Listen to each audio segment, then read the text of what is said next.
네, 할렐루야. 오랜만에 또 사랑하는 성도님들의 얼굴을 배우니까 심히 기쁘고 또 감사합니다. 네, 또 오늘 주시는 말씀을 통해 또 하나님의 뜻을 또 구하며 또 적용하며 나아가는 우리 사랑하는 길목교회 성도님들이 되기를 소망합니다. 사랑하는 성도 여러분, 우리는 살아가면서 늘 자신만의 계획과 일정을 또 세우고 또는 가지고서 살아갑니다. 또 우리는 어디로 가야 할지, 무엇을 해야 할지, 또 어떤 방향으로 살아가야 할지 사람마다 마음속에 인생 지도가 있는 것을 우리는 발견을 하게 됩니다. 바울도 그랬습니다. 오늘 본문 속 바울에게도 분명한 계획이 있었습니다. 복음을 전하기 위한 방향이 있었고, 선교에 대한 전략이 있었고, 또 가고자 하는 길이 있었습니다. 그런데 오늘 본문을 보면 하나님은 바울이 계획한 길을 계속해서 막고 계시는 것을 우리는 발견할 수가 있습니다. 아시아로 가려고 했지만 막혔고, 또 위쪽으로 비두니아로 가려 했지만 또 막히는 상황을 오늘 본문을 통해서 우리들은 발견을 하게 됩니다. 결국 바울은 드로아라는 항구 도시에 서게 되는 것입니다. 지금으로부터 약 2000년 전 1세기 중반의 일이었습니다. 드로아는 당시 소아시아 서쪽 끝에 있는 엄청나게 큰 항구 도시였습니다. 더 이상 갈 곳이 없던 자리와 같은 바로 그 서쪽 끝, 그 항구 도시였던 것이죠. 바로 그 자리에서 하나님은 바울에게 새로운 방향을 보여주시는 것입니다. 마게도니아로 건너와서 우리를 도우라. 오늘 본문은 길을 잃은 사람의 이야기가 아닙니다. 오히려 하나님께서 지도에 없던 길로 인도하시는 이야기입니다.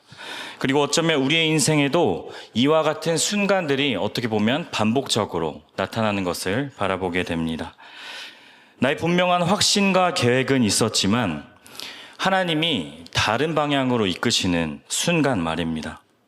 오늘 말씀을 통해 하나님께서 바울을 어떻게 인도하셨는지, 또 그리고 오늘날의 우리를 어떻게 이끄시는지 오늘 주시는 말씀도 하나님의 은혜가 있기를 간절히 소망합니다. 이 본문은 바울의 2차 전도 여행 중에 일어난 사건입니다. 사도행전 15장 끝부분을 보면, 오늘 본문의 이전을 보면은 바울은 다시 교회들을 돌아보며 믿음을 굳건하게 하는 일들을 하고자 결정을 하는 것입니다. 그래서 이때 1차 전도여행을 했던 바나바와 함께 또 전도여행을 가고자 하지만 전도여행 중에 돌아갔던 마가 요한의 사건을 통해서 둘이 또 심히 다투어서 서로 다른 곳을 향해 가게 되는 것이죠. 그래서 바울은 실라와 함께 2차 전도여행을 함께 떠나게 되는 것입니다. 또 이어서 루스드라에서 1차 전도여행 때 만났었던 또 디모데가 새롭게 동역자로서 함께 동행을 하게 됩니다. 바울 일행은 갈라디아 지역을 지나면서 복음을 전하고 또 교회들을 세웠던 교회들을 다시 돌아보면서 믿음으로 굳건하게 설 수 있도록 권면하고 있었습니다. 그리고 당시 바울은 자연스럽게 아시아 지역으로 가려고 했습니다.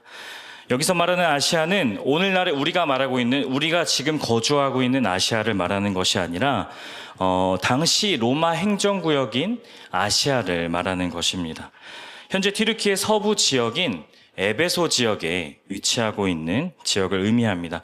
그때 당시 에베소 지역은 무역과 또한 상업과 또 문화와의 중심지로 지역적으로도 많은 사람들이 거주하고 있었기 때문에 선교지로서는 가장 최적의 장소로 꼽혔던 곳이기도 합니다. 그래서 바울이 아마도 그래서 아시아로 가려고 했던 것 같습니다. 그런데 놀랍게도 본문은 이렇게 기록하고 있습니다. 성령이 아시아에서 말씀을 전하지 못하게 하시거늘. 복음을 전하는 일인데도 하나님께서 그 길을 막으셨다는 것입니다. 그래서 바울은 방향을 북쪽으로 돌립니다. 그래서 아시아로 가지 않고 위쪽으로 비두니아로 가려고 합니다. 현재 터키의 북서쪽입니다. 지금으로 말하면 이스탄불에 있는 지역을 말하는 것이지요. 그런데도 이번에도 본문은 말합니다. 예수의 영이 허락지 아니하시는지라. 결국 바울은 무시아를 지나서 드로아까지 내려가게 되는 것입니다. 드로아는 아까 말씀드렸던 것처럼 에게의 연안 끝에 있는 항구 도시였습니다. 지리적으로 보면 소아시아의 가장 끝에 위치하고 있는 지역입니다. 남쪽도 막히고 북쪽도 막히고 가다가 갈 수 없는데 끝까지 이르러서 바로 서쪽 끝에 있는 드로아에 다다르게 되는 것입니다. 사실 본문에서는 바로 이어서 밤에 환상을 바울은 봤다고 전하고 있습니다. 하지만 그 전까지 바울의 심정은 아마도 많이 힘들었을 것 같습니다. 내가 계획했던 일들이 무너지고 가고자 했던 방향들이 다 막혀버려서 이제는 막다른 끝에 더 이상 갈 곳이 없는 그 바다 끝에 이르른 상황입니다. 그런데 드로아에서 머물던 어느 날 밤, 바울은 마게도냐 환상을 보게 됩니다. 마게도냐 사람 하나가 서서 마게도냐로 건너와서 우리를 도와달라 하는 환상을 보게 되는 것이죠. 마게도냐는 현재 그리스의 북부 지역입니다. 이 이야기는 결국 복음이 아시아를 넘어서 유럽으로 건너가기 시작하는 바로 그 시점이자 역사적인 순간이 되는 시작점이기도 합니다. 이 사건 이후에 우리가 말씀에 나타나는 것처럼 빌립보 교회와 또한 데살로니가 교회와 베레와 교회, 고린도 교회 같은 유럽 지역의 교회들이 세워지기 시작하게 된 것입니다.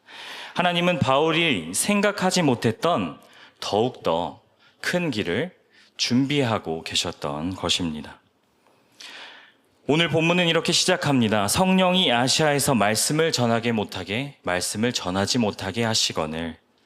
우리는 이 말씀을 읽으며 어떻게 보면 조금은 놀라게 되는 것입니다. 왜냐하면 바울이 하려던 일은 복음을 전하고 예수 그리스도를 전하는 일이었습니다.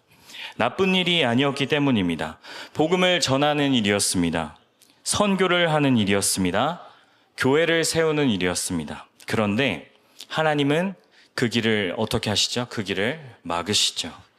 여기서 중요한 것은 하나님은 무엇을 하느냐가 아니라 우리가 어디로 가느냐까지 인도하신다는 사실입니다. 바울은 하나님이 기뻐하시는 일을 하고 있었지만 하나님은 더욱더 정확한 방향으로 인도하고 계셨습니다. 우리도 때때로 이해되지 않는 막힘을 경험을 하고는 합니다. 열심히 준비했는데 길이 막히곤 합니다. 계획했던 일이 제대로 진행되지가 않습니다. 열심히 기도했는데도 그 문이 열리지 않는 것을 보게 됩니다. 그런데 오늘 본문은 말합니다. 막힌다는 것은 실패하는 것이 아니라는 것입니다. 때로는 하나님이 그 방향을 수정하고 또 그 과정일 수 있다는 것을 오늘 본문을 통해서 우리에게 말씀해 주시는 것이죠. 바울은 이번에는 비두니아로 가려고 합니다. 그러나 또 막힙니다. 예수의 영이 허락지 아니하느니라. 본문은 반복해서 닫힌 문을 보여줍니다. 아시아도 안 되고 비두니아도 안 됩니다. 바울의 입장에서는 굉장히 답답한 시간입니다. 바울이 계획한 일정과 시간과 계획한 거리와 도시들이 있었는데 그 일정들이 계획된 대로 되지 않는 것입니다. 분명히 하나님이 이끄시는 대로 성령님이 이끄시는 대로 일을 하고 있는데 계속 길이 막히고 있기 때문입니다. 그러나 중요한 것은 바울이 멈추지 않았다는 것입니다. 그는 이해되지 않아도 계속해서 걸어갑니다. 믿음은 모든 답을 다 아는 상태가 아닙니다. 믿음이라는 것은 다 이해가 되지 않아도 하나님을 신뢰하면서 걸어가는 것입니다. 여기서 우리는 무엇을 발견할 수 있습니까? 바로 하나님은 멈춰있는 사람이 아니라 움직이는 사람을 그 걸음을 인도하시는 것입니다. 결국 바울은 드로아까지 내려가게 됩니다.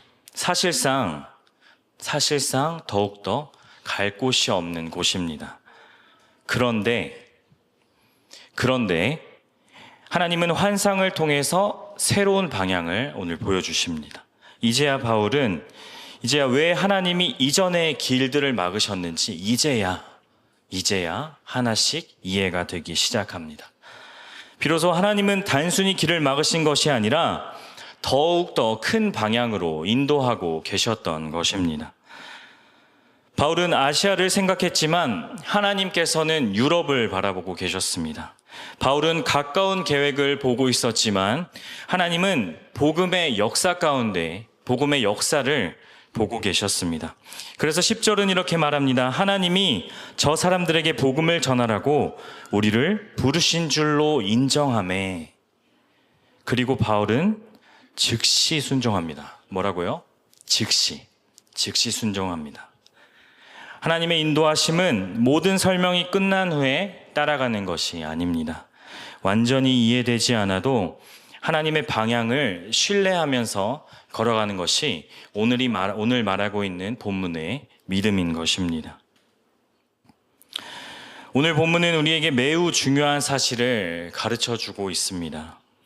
하나님의 인도하시는 열린 문으로만 나타나는 것이 아닙니다. 때로는 닫힌 문으로도 나타납니다.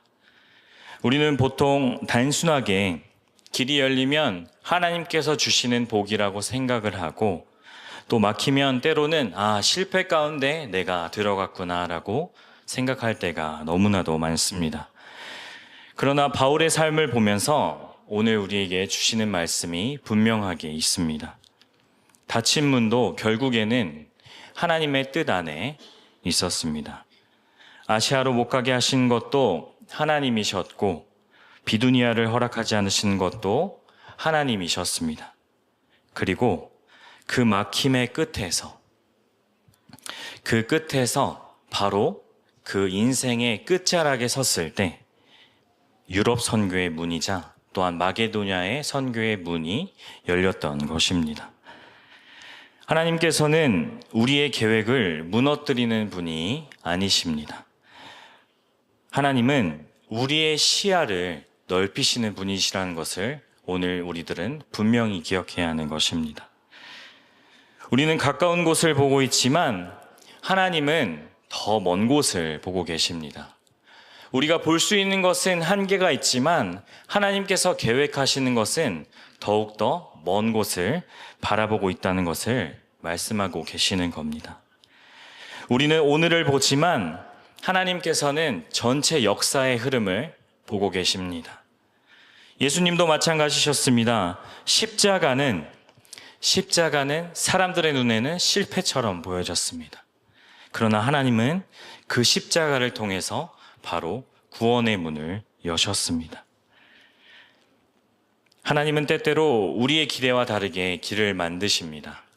그러나 그 길은 언제나 더 하나님의 깊은 은혜 안에, 더 깊은 하나님의 뜻 안에 있다는 것을 우리는 믿음으로 선포하며 나아가야 하는 것입니다. 사랑하는 성도 여러분, 계획했던 일이 되지 않고 계십니까? 또 아니면 생각했던 방향이, 내가 가고자 했던 방향이 지금 이 자리에 멈춰 있습니까? 오늘 본문은 우리에게 말합니다. 이 자리가 끝이 아닐 수 있다는 것입니다.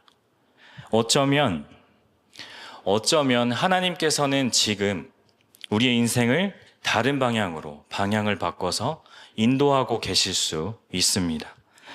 우리는 늘 익숙한 길을 원합니다. 왜냐하면 우리가 알던 길이 편하기 때문입니다. 예측 가능한 길을 원합니다. 내가 그려놓은 지도를 따라서 가고 싶어 합니다. 편한 길이죠. 또 누군가 세워놓은 길을 가죠. 그러면 고생할 일이 없습니다. 그러나 하나님은 때론 지도에 없던 길로 우리를 인도하십니다. 그리고 그 길의 끝에서 우리가 이전에 보지 못했던 하나님의 깊은 뜻을 발견하게 되는 것입니다. 여러분, 배가 항구에만 있다면 안전할 수는 있습니다. 배가 그렇죠? 그러나 항구는 배를 묶어두기 위한 공간이 아닙니다. 배는 결국에는 바다를 나가기 위해 만들어졌습니다. 바울도 그 자리에만 머물지 않았습니다. 하나님의 부르심을 따라 마게도냐로 건너갔습니다. 하나님의 말씀을 따라 그 즉시 순종하면서 나아갔습니다. 그리고 그 순종을 통해 복음은 새로운 대륙을 통해 복음이 퍼져나갔습니다. 그래서 시간이 흘러서 결국에는 저희들에게까지 복음이 전해져서 이렇게 아름다운 우리 길목교회 공동체가 또 이루어지는 것을 볼 수 있지요. 저도 처음에 튀르키예 처음 갔을 때가 아직 생생하게 기억이 납니다. 사실 모든 것이 처음에는 낯설었습니다. 왜 내가 이곳에 왔는지, 앞으로는 어떤 일들이 나에게 펼쳐질지, 또 이 시간이 어디로 이어질지, 내가 어디로 갈지 참 궁금하고 잘 알지 못했습니다. 그런데 흥미롭게도 제가 튀르키예에서 가장 처음 방문했던 곳이 어딘지 아세요? 제가 튀르키예 가서 바로 오늘 본문에 나와 있는 드로아였습니다. 저도 바울과 같은 심정이었을까요? 그때는 잘 알지 못했습니다. 왜 하나님이 저를 튀르키예라는 땅, 또 그 땅 가운데로 왜 부르셨는지, 왜 이 길을 걷게 하시는지, 또 왜 낯선 땅과 새로운 사람들을 만나게 해주시는지, 제가 할 수 있는 것은 그저 믿음으로 한 걸음씩 제 발을 떼는 일뿐이었습니다. 믿음으로. 그런데 시간이 지나고 뒤를 보니까 이제야 조금은 알 것 같습니다. 하나님은 제가 이해한 만큼 일하시는 것이 아니라 제가 보지 못한 자리에서도 이미 길을 준비하고 계셨던 분이십니다. 바울도 드로아에서 다 이해하지 못했습니다. 왜 길이 막혔는지, 왜 아시아로 못 가는지, 왜 계속 방향이 바뀌는지 몰랐습니다. 하지만 지나고 보니 하나님은 막고 계셨던 것이 아니라 더 큰 방향으로 우리들을 이끌고 계셨습니다. 우리의 삶도 비슷한 것 같습니다. 그 순간에는 잘 보이지가 않습니다. 왜 이 길을 걷는지, 왜 내가 지금 이 자리에서 왜 이 시간을 보내면서 기다려야 하는지, 왜 내가 계획한 계획대로 되지 않는지 이해되지 않을 때가 있습니다. 하지만 믿음은 모든 것을 다 이해한 후에 가는 것이 아닙니다. 하나님의 인도하심을 신뢰하면서 걸어가는 것이 바로 믿음입니다. 그리고 지나온 길을 돌아볼 때 우리는 조금씩 고백하게 됩니다. 하나님이 여기까지 인도하셨구나. 우리는 조급함보다 이 시간을 통해 신뢰를 배우고 내 계획보다 먼저 하나님의 방향과 계획을 먼저 묻고 또 그리고 전적으로 하나님을 신뢰하면서 걸어가기를 간절히 축복하며 소망합니다. 내가 원하는 길, 익숙한 방향, 계산 가능한 미래, 붙들고 살아갈 때가 너무나도 많습니다. 하지만 신앙이라는 것은 내 지도를 하나님께 온전히 맡겨드리는 것입니다. 오늘도 하나님께서 우리 교회와 각자 개인과 또 가정과 모든 분들의 삶 가운데 가장 가야 할 길을 선명하게 보여주시기를 간절히 소망합니다. 그리고 때로는 지도에 없던 길일지라도 믿음으로 순종하면서 나아갈 수 있는 우리 모두가 되기를 간절히 기도하면서 소망합니다. 오늘 말씀을 기억하며 기도의 자리로 나아가도록 하겠습니다.